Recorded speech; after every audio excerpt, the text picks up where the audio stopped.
going to talk this afternoon about diabetes, and we know that diabetes is one of those conditions that is plaguing our society today. But really and truly, it does not have to do that. It does not have to be plaguing our society. And so we're going to learn a little bit about diabetes and how we can prevent it if we don't have it, and how we can control it if we already have it. All right? All right? And so we're going to talk this afternoon about diabetes and how it affects our health and what we can do to combat that. So our objectives are that we'll talk about what diabetes is, the role of insulin, identify risk factors for diabetes, list some symptoms of high blood sugar, and then we'll talk about how you take care of diabetes. Now, this slide gives us some information as to the status of diabetes here in Trinidad. All right? And according to the International Diabetes Federation, where this slide is from, 1 in every 7 adults in Trinidad have diabetes. 1 in 7 adults. So when you count 1, 2, 3, 4, 5, 6, 7, one of you have diabetes. All right, that is how the situation is here in Guyana. In Trinidad.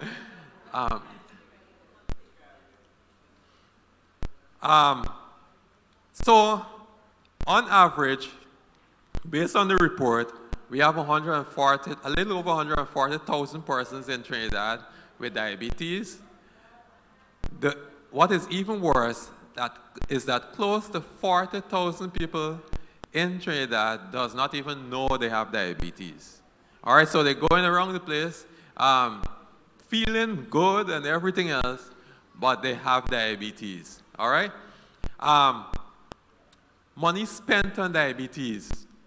In 2015, the government of Trinidad spent $1,263 for every person with diabetes. So you multiply that 1,263 by 7 or 8 or 9, and then you multiply it by 140,000. And then you have an idea the amount of money spent just for people with diabetes. All right? I'm sure we can use that money for other things that will benefit us better. So, the question then is, what is diabetes? Anybody want to tell me what you think diabetes is? Too much sugar in the blood. All right? Too much sugar. Anything else? Does diabetes mean you can't eat anything anymore? All right. No. Most people, when you hear diabetes, the next thing that comes to mind is sugar. All right? The question, therefore, is, do we need sugar? Do we need sugar?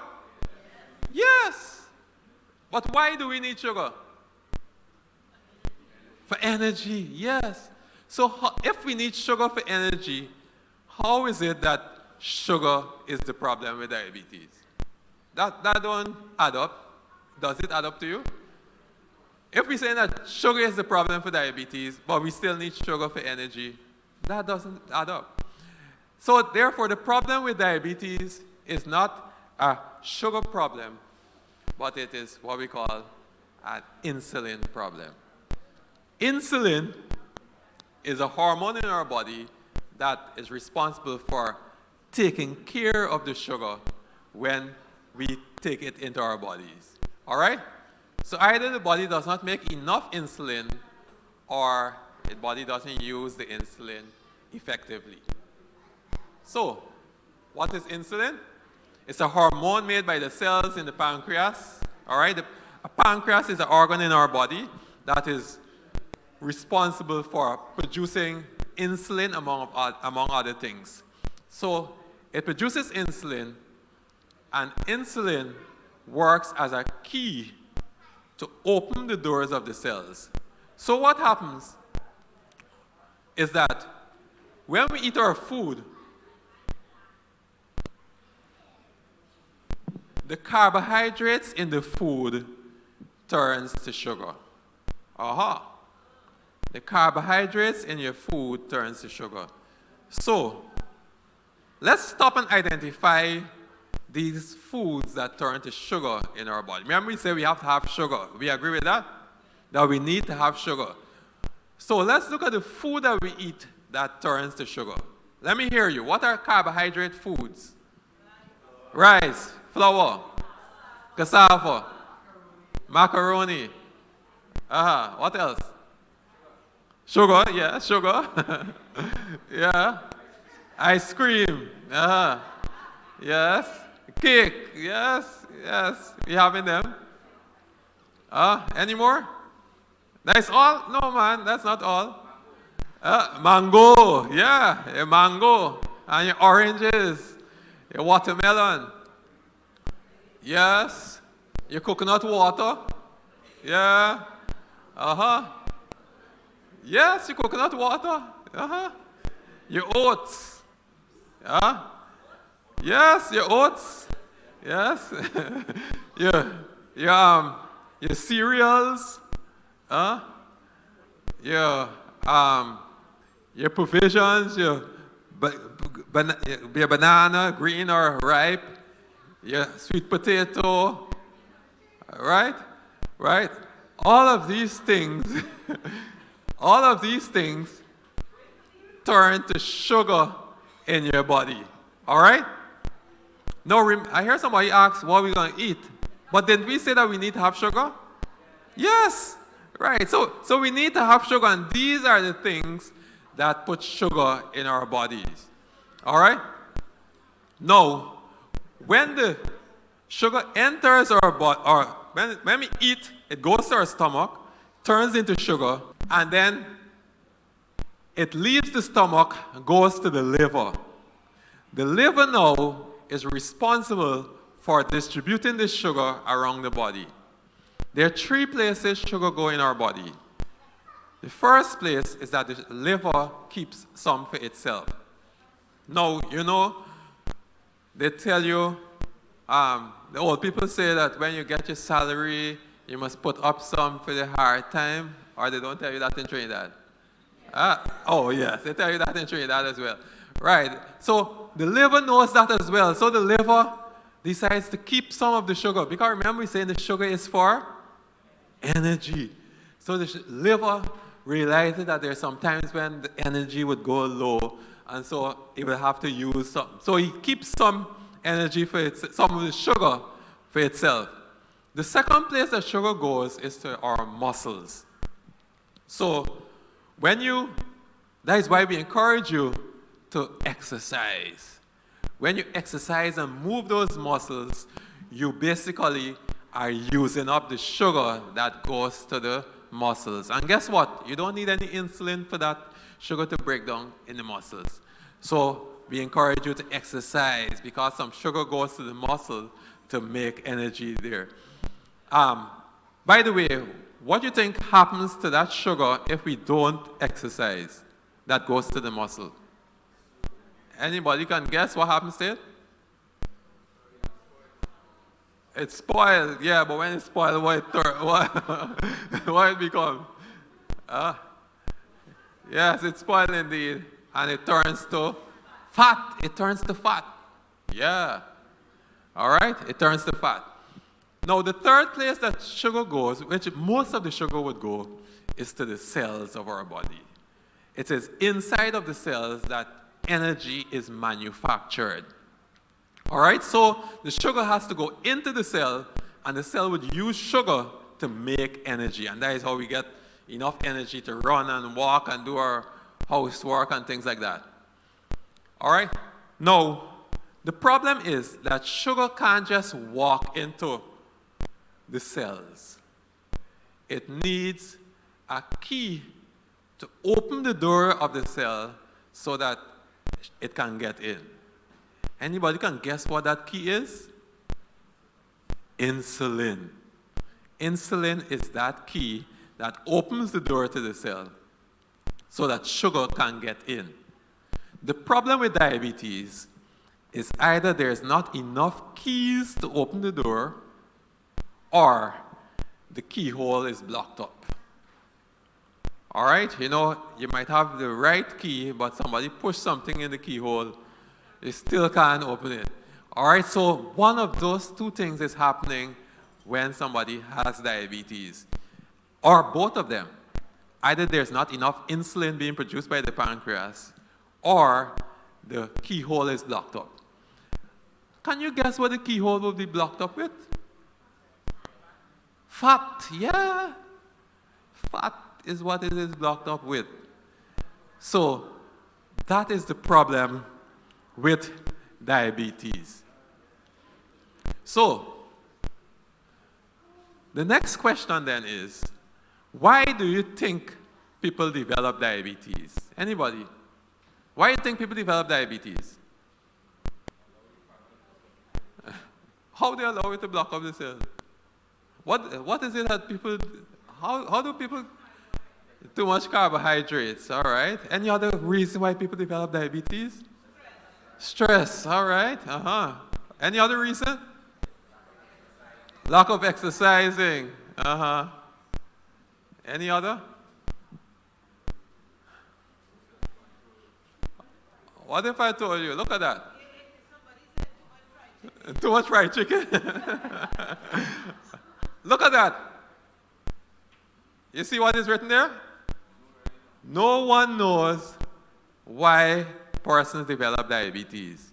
Do you know anybody that eat from rope to soap and everything in between and they don't have diabetes? Yes. So how is it that those things cause diabetes? You know anybody that is lazy, they sit down whole day, big and fat, and they still don't have diabetes? Yes. So we really can't say what caused diabetes. However, we can say that there are some risk factors, some things that make it more likely for us to have diabetes. And it's important that we understand that, because you might say, oh, I'm getting up every morning, exercise, I'm making sure I eat correctly, and yet still I get diabetes. But that is because we don't know exactly what caused it.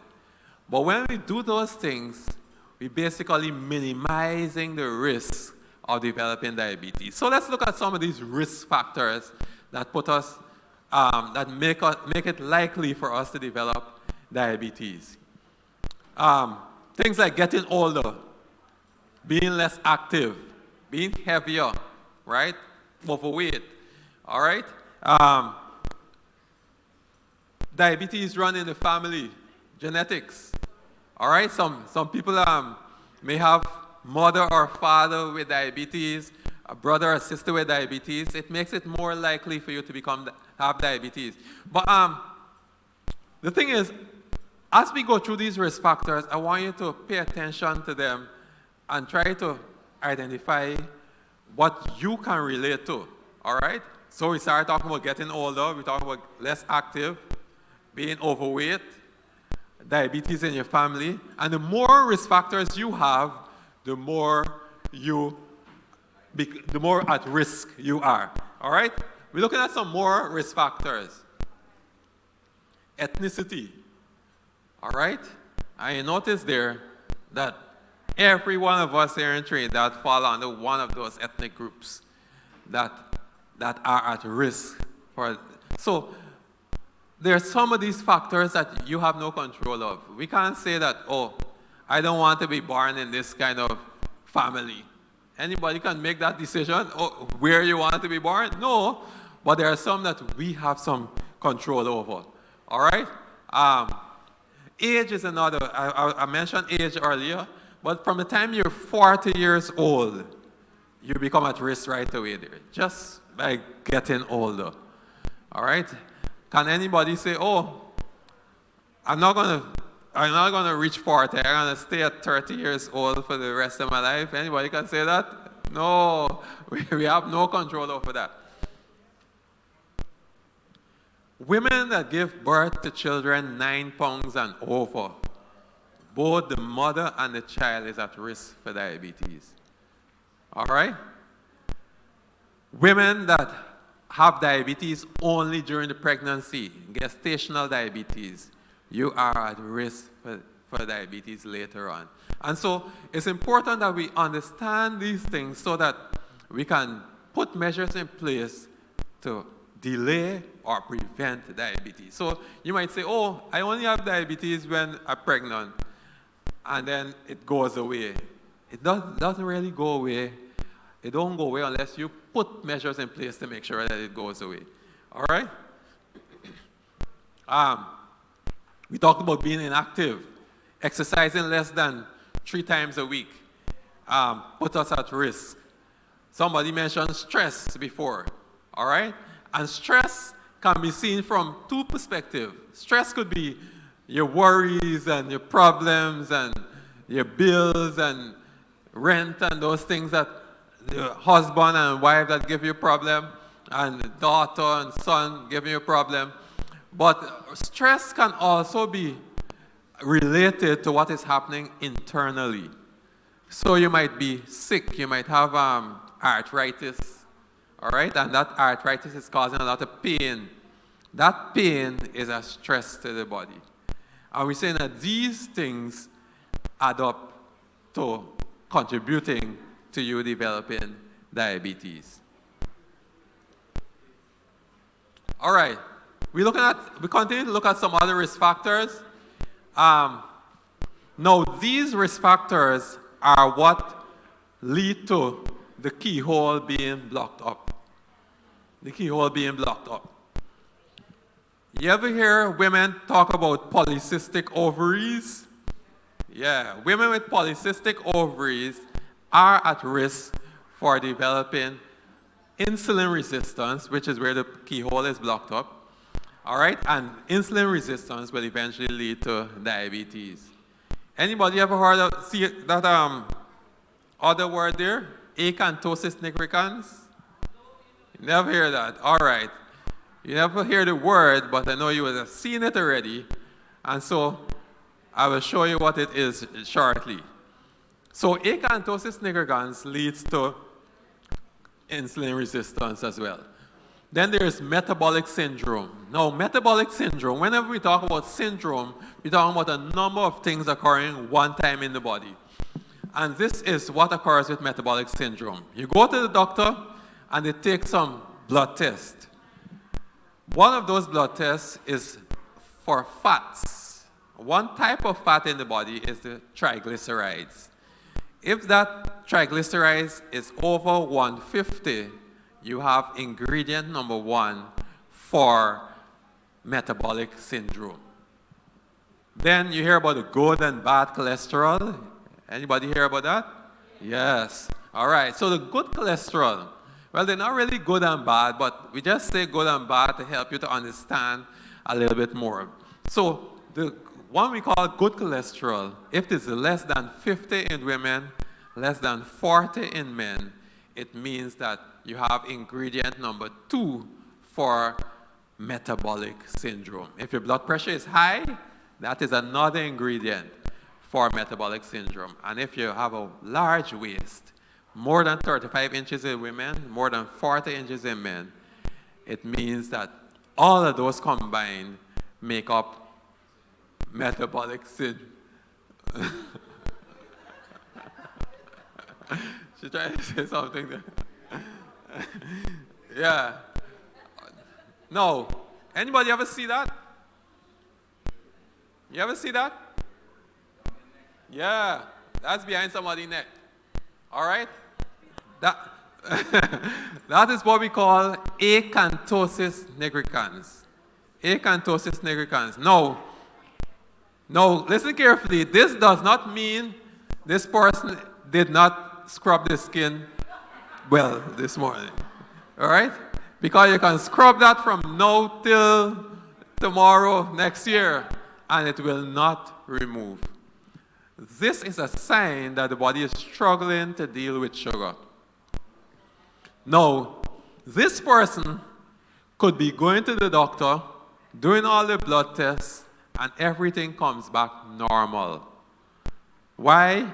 Because the organs in our body, the pancreas and other organs, this is saying that they are working overtime to ensure that things remain normal.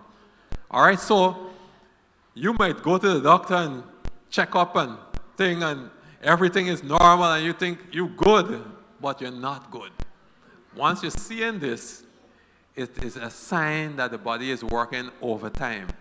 The question then is, for how long can people work overtime? For how long can... So after a while, the body is going to collapse because we really can't keep going and going overtime like that. And so the point I'm trying to make here is that once we see this, it shouldn't be business as usual. Well, we shouldn't even wait for this to happen. All right? But it shouldn't be business as usual. Once we see this is a sign that the body is working overtime, and it means that you need to make some changes, which we will talk about as we go along. All right?